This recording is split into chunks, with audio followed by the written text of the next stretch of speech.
Hechos capítulo 5. En el capítulo 3 y 4 vimos cómo un hombre cojo de nacimiento de edad de 40 años fue sanado en la puerta del templo, como luego en el capítulo 4 se les prohíbe a los discípulos predicar, los amenazan. Sin embargo, ellos usan la lógica ante las autoridades judías diciendo que prefieren y siempre van a obedecer la voz de Dios en primer lugar que a cualquier otro decreto que les impida a ellos predicar el nombre de Jesucristo.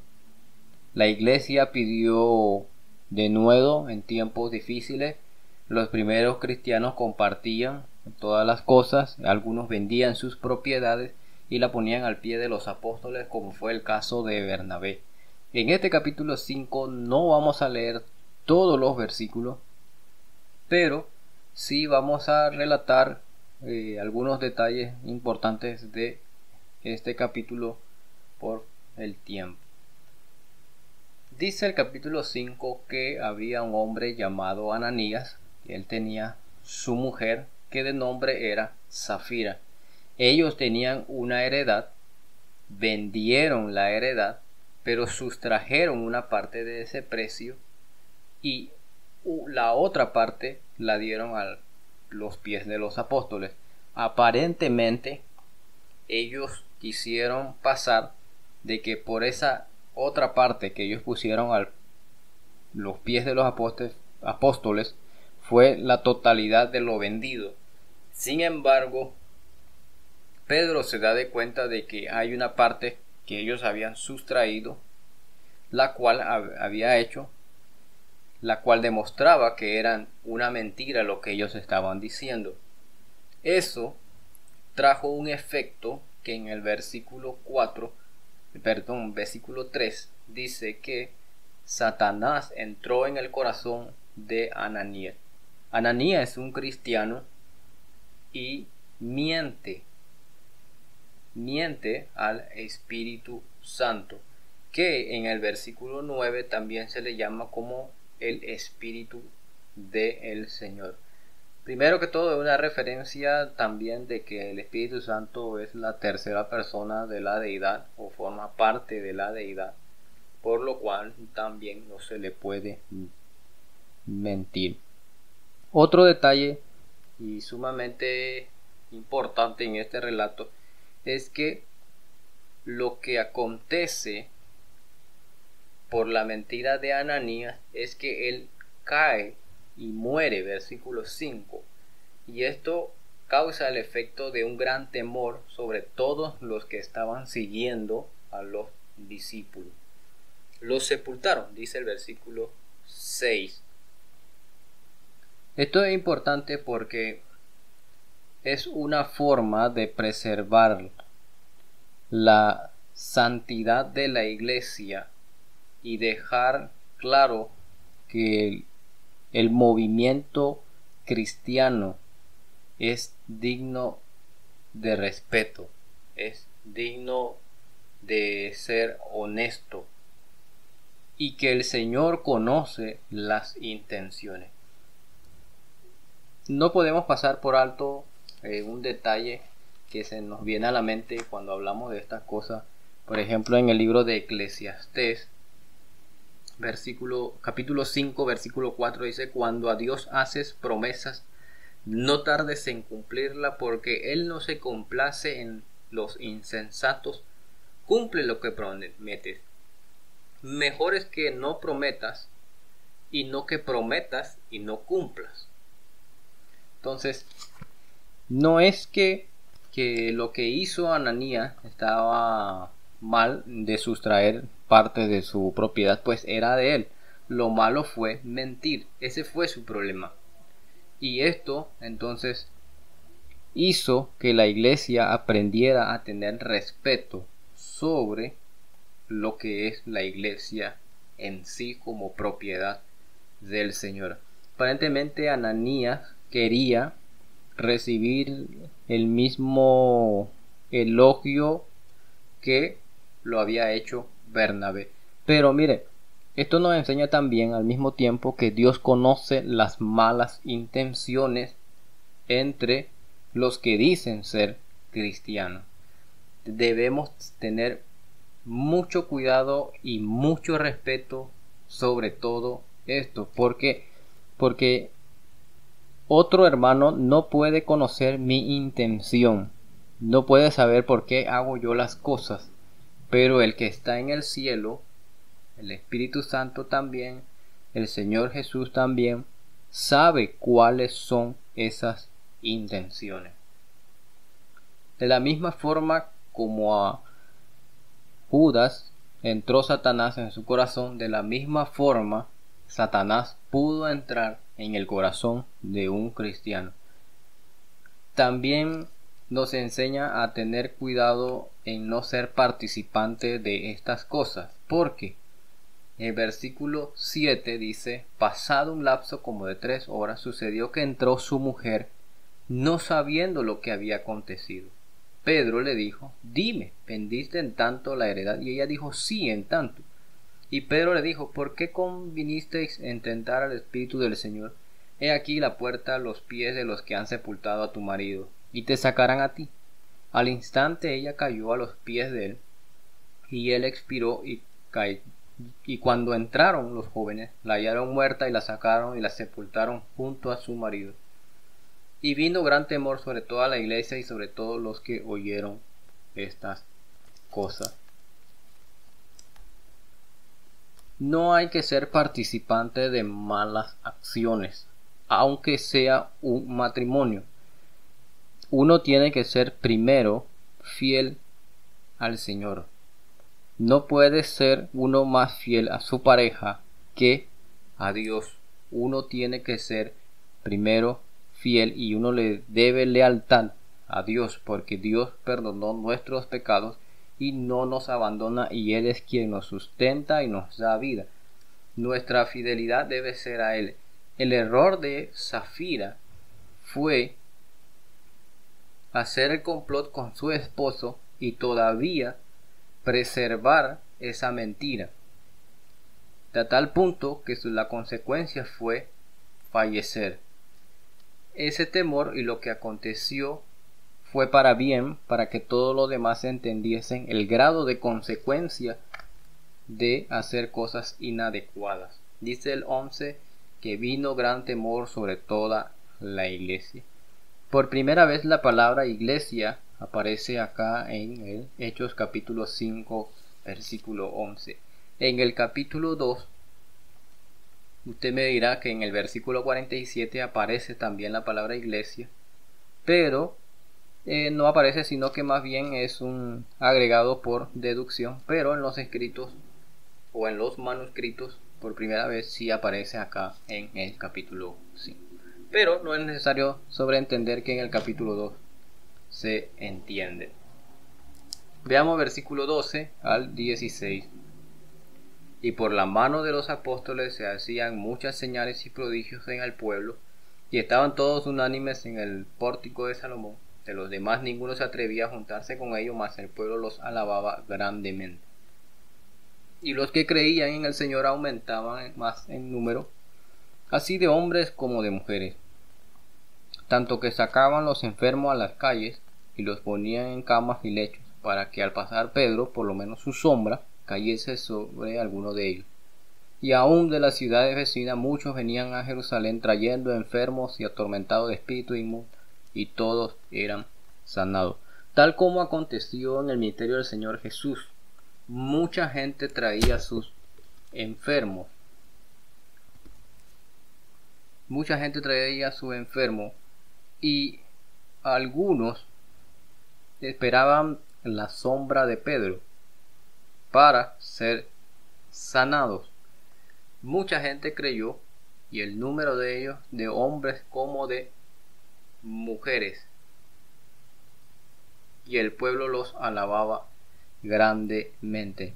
Vemos en el capítulo 2 un gran evento hecho por parte del Espíritu Santo, quien usa a los apóstoles. Vemos en el capítulo 3 milagro hecho por los apóstoles en el nombre de Jesucristo.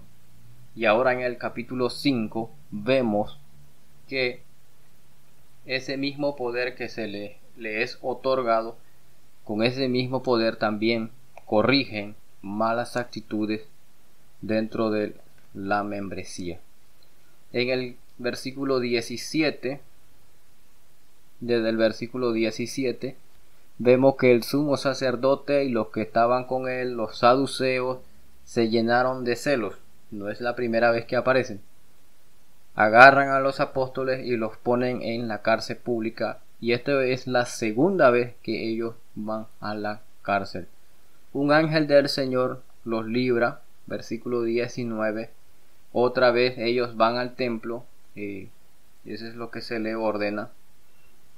El versículo 21 del 19 en adelante, 20-21, los saca y le dice que si vayan al templo, proclamen las palabras de vida. Y los guardias fueron otra vez al día siguiente. El versículo 21, vino el sumo sacerdote para ver qué hacían con ellos, pero se dieron la sorpresa que no hallaron a los apóstoles. Versículo 22, y todo estaba allí, pero un ángel los sacó.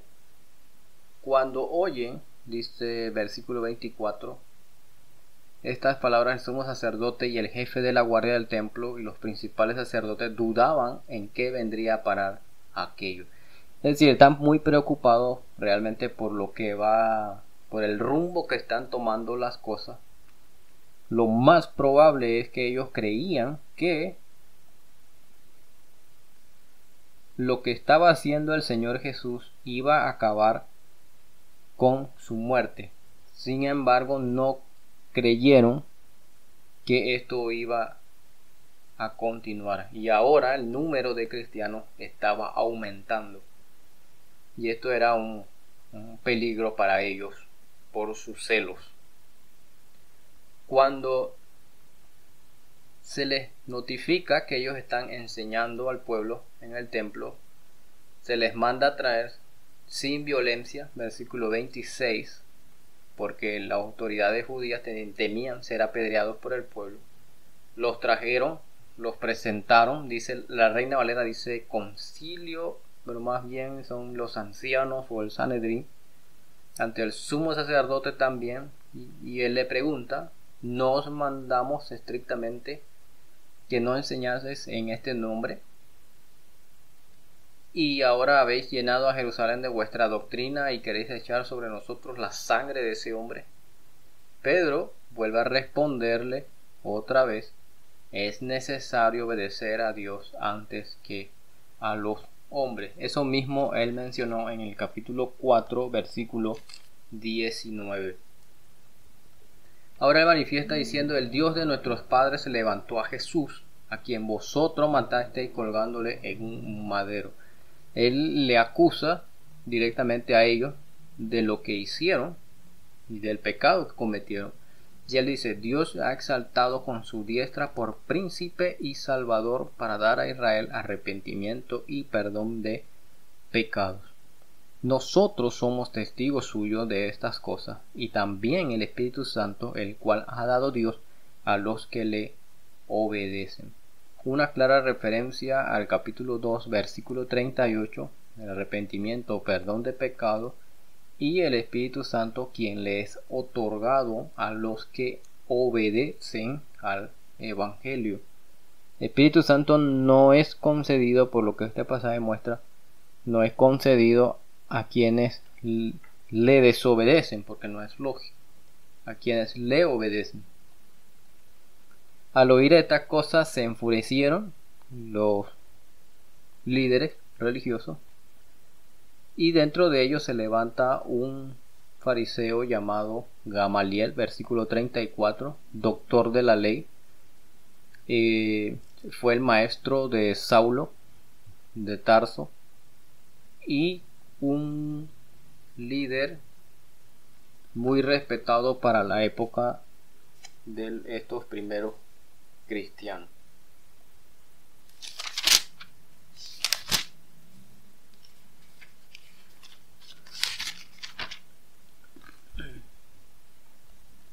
él toma la palabra y dijo: mirad que por vosotros lo que vais a hacer respecto a esos hombres. Recuerde que en el versículo 24 todos ya dudaban a dónde vendría a parar todo esto, pero él le dice: tengan más cuidado, qué se va a hacer. Ya había una gran multitud que seguía a los discípulos, por eso ellos lo traen sin violencia, temiendo que la multitud apedree ahora a los líderes judíos. Y él le dice: porque antes de estos días se levantó Teudas diciendo que era alguien, a este se le unió un número como de 400 hombres, pero él fue muerto, y todos los que le obedecieron fueron dispersados y reducidos a nada. Después de este se levantó Judas, un galileo, en los días del censo, y llevó pos así muchos pueblos. Pereció también él, y todos los que le obedecían fueron dispersados. Y ahora os digo: apartaos de estos hombres y dejadlos, porque si este consejo o esta obra es de los hombres, se desvanecerá, mas si es de Dios, no la podréis destruir. No seáis tal vez hallados luchando contra Dios. Y convinieron con él, y llamando a los apóstoles, después de azotarle, le intimaron que no hablasen en el nombre de Jesús, y los pusieron en libertad. Salieron ellos de la presencia del concilio, gozosos de haber sido tenidos por dignos de padecer afrenta por causa del nombre, y todos los días en el templo y por las casas no cesaban de enseñar y predicar a Jesucristo. Las palabras que toma Gamaliel es una providencia de Dios para que los discípulos otra vez vuelvan a ser libres y sigan predicando ese mensaje del Señor Jesucristo. Gamaliel dice: si es obra de hombre, cesará. Si no es obra del hombre, sino de Dios, tengan cuidado, porque tal vez serán hallados luchando contra Dios. Finalmente parece que decidieron tomar el consejo o las palabras de Gamaliel, obedecieron sin dejarlos presos, pero los discípulos tuvieron por dignos de padecer por causa del nombre del Señor Jesús. En el 42 vuelve otra vez los discípulos a seguir en el templo y en las casas, a enseñar y predicar a Jesucristo. Bien, en este capítulo 5 nosotros vemos algunas cosas. La iglesia merece respeto, merece ser considerada sagrada, por eso se le censura a Ananías y Zafira. Imagina lo que pasaría si hoy día estuviese así a lo rajatabla el hecho de prometer cosas a Dios y no cumplirlas. Quizás no hubiésemos cristianos vivos, porque a veces prometemos cosas y al final no cumplimos.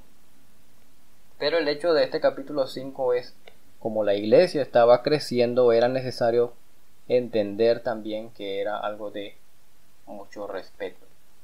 Vemos también que no faltaban tampoco enfermos. Esto era bueno, porque así se demostraba que los apóstoles también tenían la aprobación de Dios para realizar este ministerio.